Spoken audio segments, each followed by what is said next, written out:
Hello everyone, hope you're all good. It's good to be here. Thank you for subscribing, thank you for watching my videos. And for those who just watch without subscribing, please do well to subscribe to my channel. Your efforts to stay and watch encourages me to do more research and bring you legit information. So if Japa updates interest you, this is the right place to be, because here we talk about Japa, anything Japa, right? Study route, tourist visa route, what's it called? Just name them, whatever you are interested in, as long as it is Japa updates, I am here for you. Today, without wasting so much of your time, I am going to go straight to the point. I know this is coming a bit late because I was busy with other things. There's still, I think, about a few days left for the application window. So if you have not applied to the school, you can apply. If you think the remaining days is enough for you, the window is enough for you, you can apply. But I think it was open since last year, but I was just busy. So we have, I think it's okay. The deadline for the application to this university is on the 15th of this month. Yeah, I know that is very close. But if you have all of your documents available already, I don't think it will be much of a hassle. If you're interested in studying in Denmark, this update is for those who want to move to Denmark to study in that country. But mind you, Denmark is expensive. Yeah, most of the Nordic countries are expensive when it comes to studying. I needed to take that into consideration. If you're going to study in Denmark, you need to check your budget properly. And very important is, if you are intending to study bachelor degrees, I am sorry to say, but it's not impossible. It's not impossible, but it is almost impossible. But it's not impossible. It is just difficult because you would need, for those, I'm talking about those who are applying from outside the EU, the non-EUs. If you're applying from Nigeria, Cameroon, Uganda, Ghana, and the rest, it is almost impossible, but you can do it if you are determined. Why I'm saying this is because for a bachelor degree in this particular school, you have to you have to know the Danish language. Yes, you have to know the Danish language. So you're either a citizen or you are from a European country that have something similar to that. And if you're from the EU country or Switzerland, for instance, you have an upper hand because there's a conversion mechanism for your grade or your language back home to the equivalence of Danish. But I still think you need to take a Danish course or Danish language test to be able to apply to the degree programs, in the bachelor degree programs in Denmark. Because if you're applying to the bachelor degree program, you have to take an entrance examination, and that is via the Danish language. You just need to have Danish language as a skill to apply to bachelors. So that being said, I think that is that. So for this particular video, we are talking about those who are interested in studying for masters. Yes, if you're interested in studying for master's program, you are welcome and you are in luck, because for master's program, their programs are also taught in English. It's in the language of instruction is both in English and in Danish. So they have more programs in Danish though, but we have a lot of programs also in English. I think they have, forgive me, I'm going to look at my notes because I took some things down. So they have about 56, okay, a total of 118 programs for the masters. Out of that 118, you have 56 total programs taught in English language, right? So, but there is a but, yes.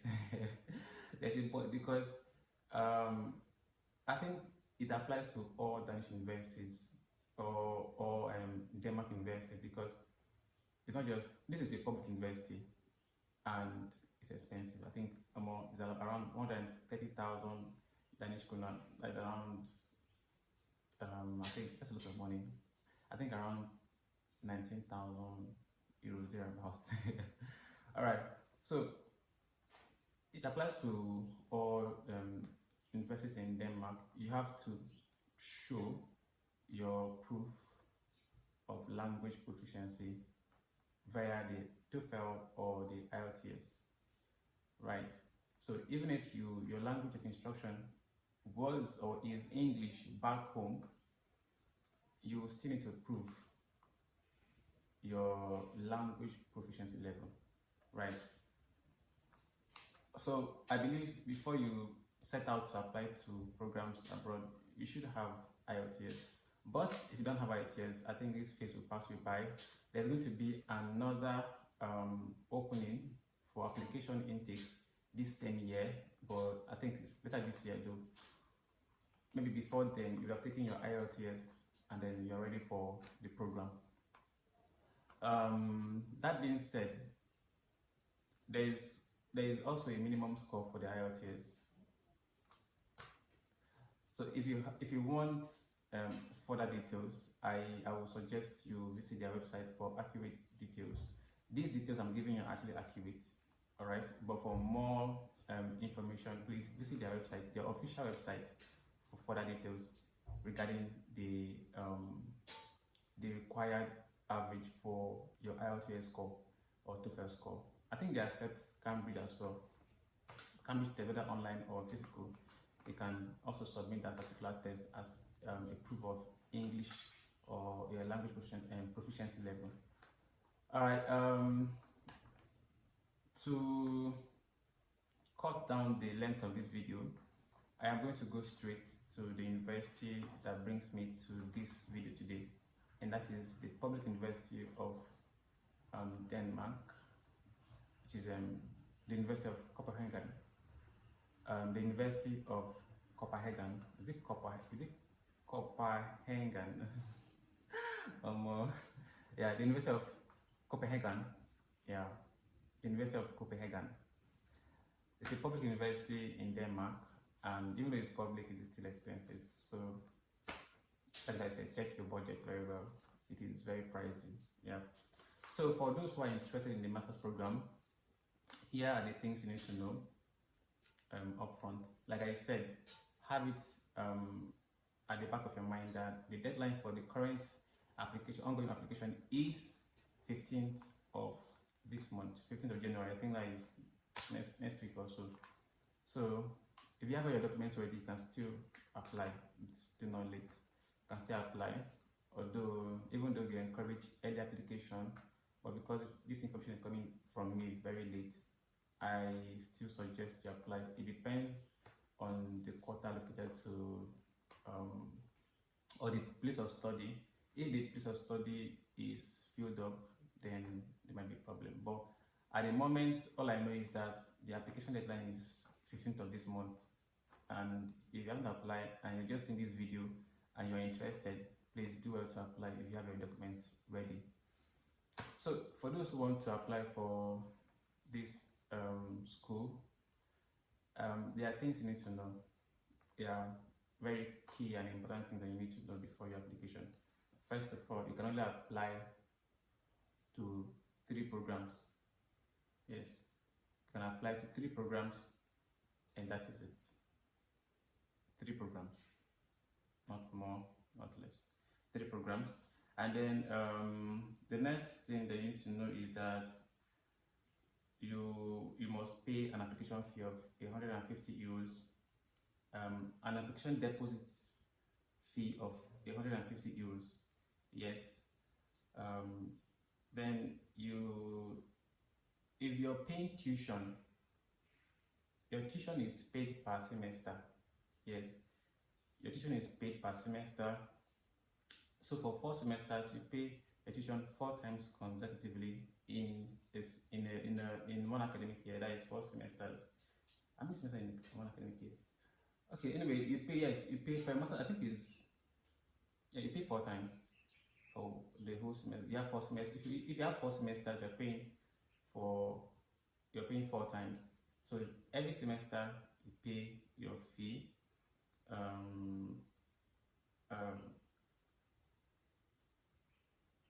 Okay. So, but we all know, for those who are, this particular tuition part is for those who are applying from outside the EU, because the EU, those from the EU region are not paying any fee. So they said all foreign applicants must upload a complete transcript showing all exam attempts, the dates, the result of every attempt. You must upload that as a document. And then the other thing is, before you apply to the program, you have to find the program that interests you and then know the requirements, because every program has its requirements, and the deadline, actually, the application deadline, they are actually not the same. So every program has its own specific requirement outside the general requirements. So check the program you're interested in, and then familiarize yourself with the requirements, so you don't hit a roadblock during your application. All right. So that being said, you're also going to upload all your documents. So after you're done uploading your documents, you'll get a response, and the response, you have to, after you get a response from the university, you have to accept the application or reject the application, the admission offer. And then after that, you wait for, what's it called?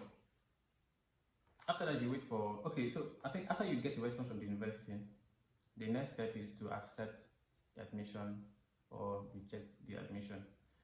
There's one important thing again. Note that all applications must be submitted before the deadline, but it's an exemption. You can only be exempted from not submitting all your application before the deadline only if there was a serious situation. Let's say you were ill and then you couldn't submit all your application before the deadline. You can state that and document it with a proof that this is why I couldn't submit all my documents before the deadline, and then they'll verify it. And please do not submit any false document, because they're going to do a random check of the documents and then your school back home to ensure that all documents provided are legit, because if they find any false information, even while you're admitted, you're going to be withdrawn from the program, and that is it. As for refund, there are also room for tuition refund, or for certain circumstances. Let's say if you enter into the school, you are admitted into the school, or then you started your first semester and you were able to pay for the second, the third, and the fourth semester, but withdraw from the program because of certain issues, you'll be refunded those semesters you didn't appear because of those situations. And then if your residence permit was rejected, you'd also be refunded your tuition fee and certain other criteria for tuition refund like that. All right, I think that is just the details I have for you for today. If there's any information that I haven't mentioned, you'll get them right on the website. Please, before you make any move, do well to visit the website for all the information that you need, so you don't make mistakes. And if you need help, please reach out to a qualified or an experienced immigration expert who can guide you on what to do, or you can reach out to the school. These are steps you can do by yourself. You just need to put in time and effort to reach out to the school and then asking questions where you're confused, and then you get clarifications and all of that.